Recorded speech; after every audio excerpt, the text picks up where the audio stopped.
Todo domingo o Davi reclama que eu demoro muito para postar os vídeos. E aí eu vou tentar fazer uns vídeos mais ou menos assim, porque aí eu perco menos tempo editando e aí acaba sendo um pouco mais rápido também. E hoje eu vou falar no caso sobre a questão, o problema, né, o real problema da questão da água. Tem um banquinho ali que aí fica melhor para gravar. O problema da água no mundo, né, ela é bem mais complexo do que parece. E grande parte do problema da água no mundo não é nem uma questão de tu ter água adequada. Claro que são vários fatores, mas em parte, um dos principais fatores é a falta de energia. Na verdade, não é nem a falta de energia, é o preço da energia. Como assim? Já a gente vai entender um pouco sobre isso. Vou pegar para ver a água no universo. Água no universo, né, eu já vi algumas pessoas dizendo, tu não vai encontrar ela, né, em outros planetas por aí, em todas as fases, né, sólido, líquido e gasoso. O problema no universo é tu encontrar água nas condições adequadas para os processos metabólicos humanos. Por exemplo, tu achar água adequada, né, para os processos metabólicos humanos é um bagulho muito difícil, tá? E isso é difícil até na Terra. Aí tu imagina no universo. Tá, bora pegar o caso da Terra. Se tu imaginar 100 copos de água, só 2,5 copos de água seriam de águas adequadas para o consumo. Só que o negócio fica ainda pior, porque não basta tu ter só a água adequada para o consumo. Essa água ela tem que estar em uma condição minimamente disponível. Como assim disponível? Acesso. Tu tem que ter um acesso minimamente adequado.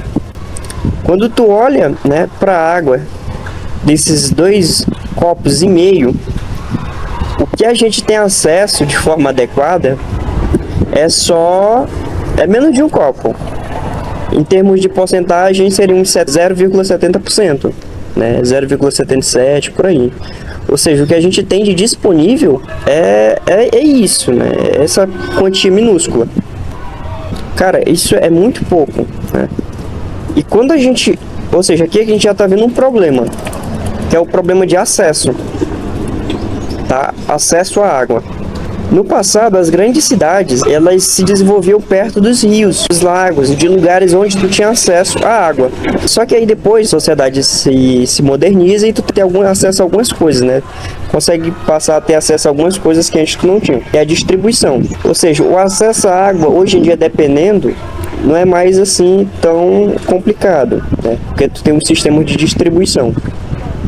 Como, por exemplo, Las Vegas. Las Vegas, ela é chefe, né? Soberana no que se chama de sistema de distribuição. Las Vegas foi construída também no meio de um deserto e toda a água de Las Vegas, ela vem, né? Ali é do Rio Colorado, que é um rio ali em volta, né? No caso, é um pouco distante e ela distribui, né? Ela tem esse sistema de distribuição que ela traz água lá do Rio Colorado. Vem a outra que é a questão geográfica. Como assim questão geográfica? A água no planeta, infelizmente, ela é um bagulho desigual. Existe uma forma desigual da água, esse 0,77% de água doce disponível, ela está distribuída de forma desigual no planeta. Como assim? Né? Desse 0,77%, 28% eles estão aqui na América. Ou seja, a gente tem uma grande quantia, a gente foi abençoado nesses quesitos que outros países não.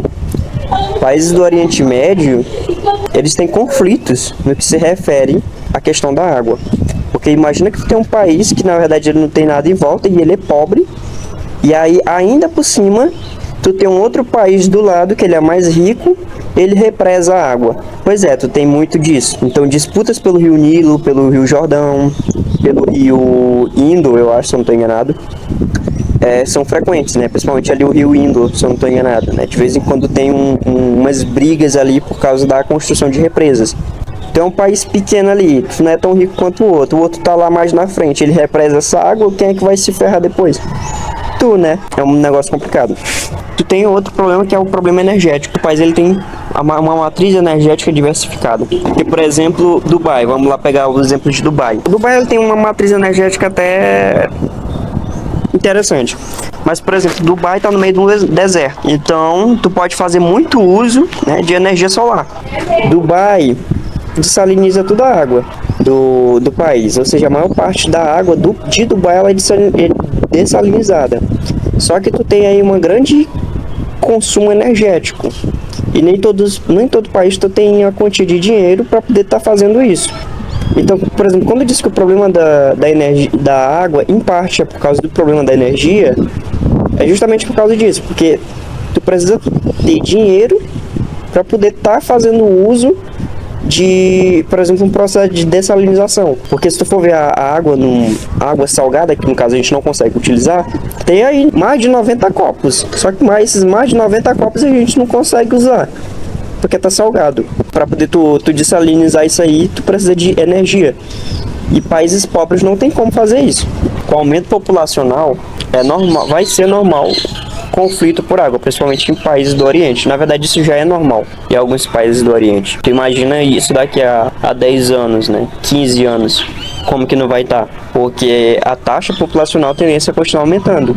Tem dois grandes problemas aí. Que um é o problema da água e o outro é o problema da matriz energética, que isso vai ficar para um outro vídeo. Então, a matriz energética vai influenciar, tá? Se um país ele vai conseguir se suprir, né? E a gente sabe que tem países por aí, a gente fala da África, a África, a economia de alguns países é simplesmente no vermelho.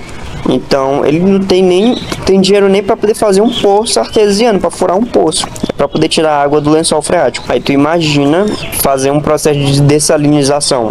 É um negócio impossível, tá? E muitas vezes alguns, né, desses países, eles estão no meio do nada. A única alternativa é realmente só furar um poço para coletar, né, essa água. Existe já, né, alguns sistemas, por exemplo, de extrair água do ar, tá? Existe um sistema que são voltados para isso, principalmente em regiões mais montanhosas. No nosso ar tem uma grande quantia, né, de água, e atualmente já existem máquinas e aparelhos que eles conseguem sim fazer o uso, né, eles conseguem extrair a água do ar. Se isso em larga escala vai apresentar problemas no que se refere à umidade relativa do ar, isso aí é outra história e eu não sei dizer. Mas eu vou até colocar um vídeo, né? Porque é um negócio bem interessante. O Brasil, nesses termos, ele é abençoado. Dos 0,77% da água adequada disponível no mundo, o Brasil ele tem 12%. Isso é muita coisa. Só o Brasil tem 12% da água doce adequada e disponível em meios adequados do mundo inteiro. E desses 12%, no nosso país a gente acaba utilizando, né, de forma um tanto quanto irregular. Só a agricultura e a pecuária utiliza 70% de todo o consumo anual, né, de água no Brasil. E se for olhar em relação ao consumo da maior parte da população, a agricultura e pecuária no Brasil faz um consumo de mais de 70%. Então é um negócio muito desregular. Isso aí, e tu pensa, mas isso aí é para produção do mercado interno. Isso aí é para o Brasil, né? No caso, é para alimentar o mercado interno. Não, né? Então, a maior parte desse produto da agricultura e da pecuária, ela não fica no Brasil. Ela vai para fora, que é um conceito de exportação de água. Por quê? Por causa que eles produzem, né? Trazem, né? Produzem na agricultura e na pecuária e pega isso e vende para fora, né? Vende para o exterior. E aí o que acontece? Alguns países eles não vão estar pagando quantias maiores pela água. E nessa arrumação, né, eu li uma estimativa, essa estimativa ela já é bem antigazinha, tem mais de 6 anos, provavelmente esses valores são muito maiores, mas há 6 anos eu li uma matéria que o Brasil ele exportava mais de 112 trilhões de água anualmente na forma de produtos, né, da agricultura e da pecuária. Ou seja, a gente está exportando água, a gente não, mas o setor produtivo no Brasil está usando água horrores e ninguém está apontando o dedo para esse pessoal, né? Porque só aponta o dedo para a população em geral. E aí vem um conceito muito interessante que é o conceito de água virtual. O que é o conceito de água virtual?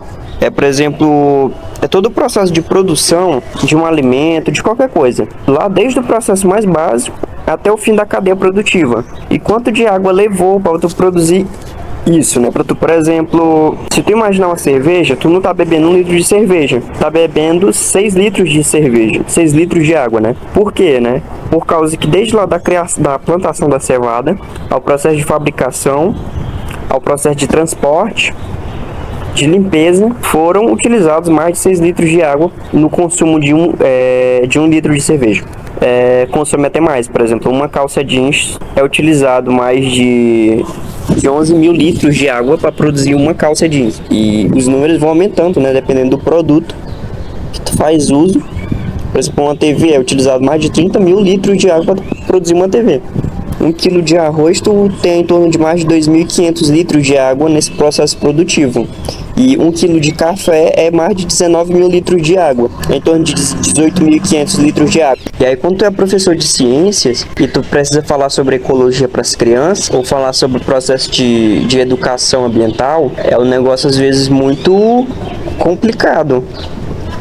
Porque tu tem que falar para a criança, né, coisas do tipo, você tem que passar menos tempo escovando os dentes, sempre desligar a torneira quando vai escovar os dentes, ou passar menos tempo banhando. Cara, um banho vai gastar o quê? 240 litros de água? Escovar os dentes vai gastar o quê? Uns 4 litros de água? Pô, produzir 1 quilo de café tu utiliza quase 18 mil litros de água. Então, por exemplo, no curso, se tu for olhar o conceito, né, de água virtual e no que se refere à ecologia, a evitar o consumo de água, a melhor forma de tu evitar consumo de água não é fazendo as coisas mais básicas, né, que acabam pregando por aí. A melhor forma de tu evitar um grande consumo de água é te ligando nos produtos que tu anda consumindo. Então, evitar um consumo excessivo, não só no que se respeita à água, mas nos produtos em si, seria uma das melhores formas de tu evitar um grande consumo de água. Por exemplo, cara, se tu escolher uma calça jeans, uma boa calça jeans, né, tu não precisa às vezes de 4, 5 calça jeans, né? 2 calça jeans boas, elas dão pra muito tempo. Se tu tiver um conjunto bom, né, de roupas, que tu sempre vai poder estar utilizando elas, e evitar um consumo excessivo, tu vai estar fazendo uma economia de água, tu vai estar ajudando o meio ambiente mais satisfatória do que tu fazendo coisas básicas. Me desculpe, né, se algum professor de educação ambiental não gostar disso, do que coisas básicas que são pregadas por aí, como desligar a torneira quando escova os dentes, ou passar menos tempo banhando. Bom, é isso, e até a próxima.